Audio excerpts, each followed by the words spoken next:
Elizabeth used some of the welfare money to pay off a debt Suzanne had. It made her feel better. She was a moral person. Elizabeth had already witnessed John kill Ray Davies, and she even joined in. So she didn't see any reason why John would be lying about what happened.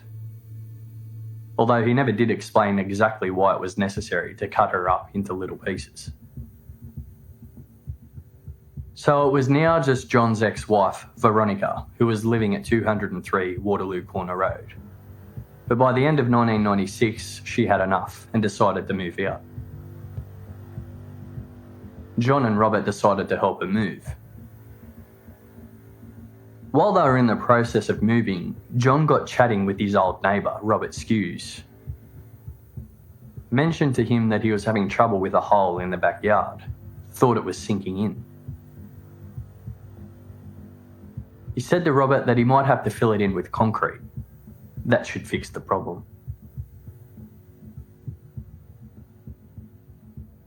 Nicole Zarita was born in January 1968.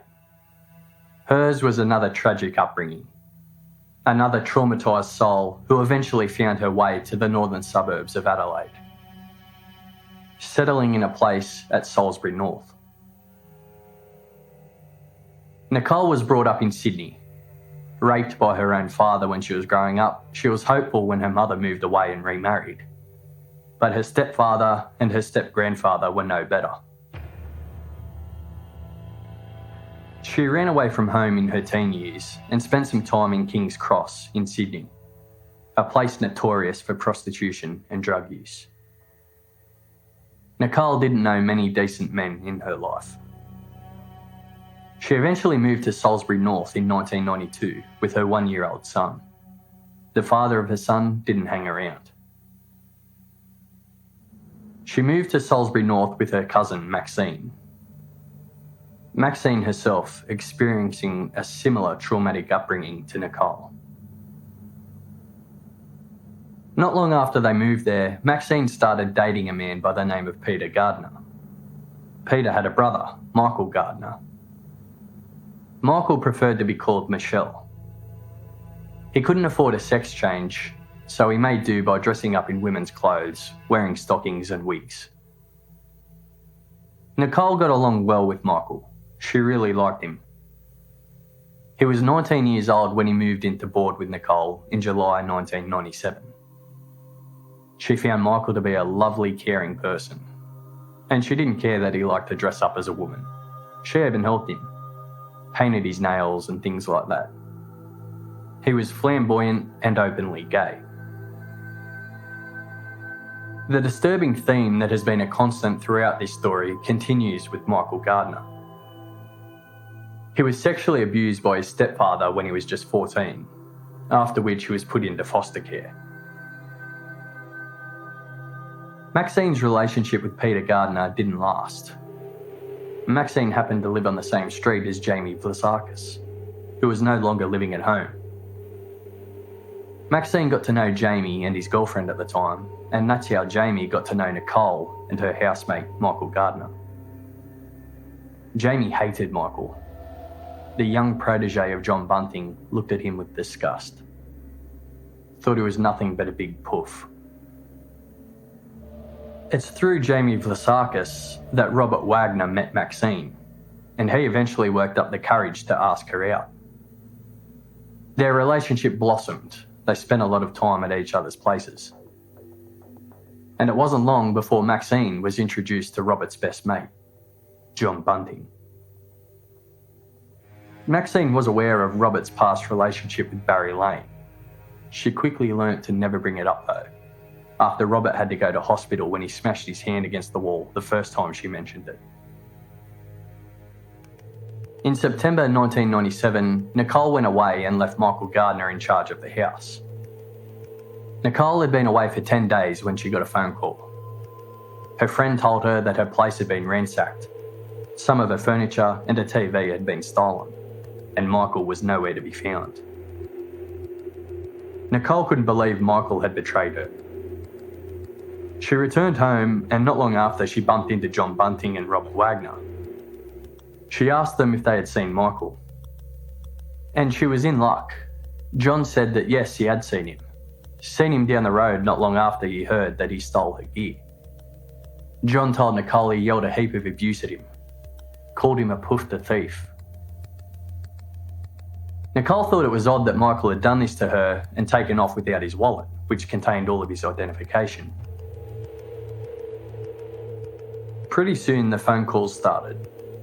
Phone calls from somebody who said he was Michael's mate. The caller told Nicole that Michael needed his wallet and asked if she could hand it over. Nicole refused, saying Michael had stolen her stuff and she wanted it back. She told Michael's friend to get Michael to come and see her. Then she got a call from Michael himself. Well, it was somebody pretending to be Michael anyway. Nicole knew it wasn't him. Nicole started to become suspicious something had happened to him. She got talking with her friend Jamie Vlasakis. They came up with a plan. Nicole would hand Michael's wallet to Jamie, and he promised to break into a business and leave the wallet behind. That way the police could start looking for Michael and she wouldn't have to be the one reporting anything. So what happened to Michael? Michael was playing with one of Maxine's children. It was apparently a pretty innocent incident when he was chasing one of the children around the lounge room. While they were mucking around, Michael grabbed Maxine's child around the mouth. This was seen as a sinister move by Maxine and her partner, Robert Wagner. Not long after that incident, Michael was made to go for a drive with John and Robert. They drove him to John's new house on Murray Bridge. They beat him and tortured him for hours. The torture included electrocution and burning. John and Robert thought it was hilarious, making Michael plead for his life while they were hurting him. They finally put an end to it all by strangling him. Meanwhile, Barry Lane was getting over the breakdown of his relationship with Robert Wagner. He had met somebody else, a woman by the name of Michelle. Why Barry suddenly hooked up with a woman isn't known. Maybe he was trying to keep John Bunting happy, who he was still terrified of. Maybe it's because Michelle had 3 young boys. Whatever the reason, the violence that was such a common theme in his relationship with Robert Wagner came out in his new relationship. He beat Michelle badly. Family and community services were concerned about the relationship. Barry and Michelle weren't living together, but they knew Barry's history of pedophilia, and they had concerns for Michelle's 3 young sons. They were so concerned that they imposed an order on Barry, that he was only allowed to be around Michelle's children on supervised visits. While he was seeing Michelle, Barry got a new housemate, 18-year-old Thomas Trevelyan. It wasn't long before their relationship went beyond that of a housemate and they started sleeping together. Michelle wasn't really that surprised that Barry had gone back with another man. In October 1997, Michelle got a phone call from Barry. He told her that he was going away for a few days. He asked her if she could go around to his place and feed his dogs. Michelle noticed that he sounded a bit strange on the phone, but she agreed. When she got to his house, she found it had been broken into and somebody had stolen the air conditioner right out of the wall. At the time Michelle spoke to Barry, he was actually being tortured. John and Robert crushed his toes with pliers. That was just one of the things they did. While they were torturing him, they forced him to make that call to Michelle, and they also forced him to ring his mother. They made him scream and abuse his mother and say that he was moving to Queensland.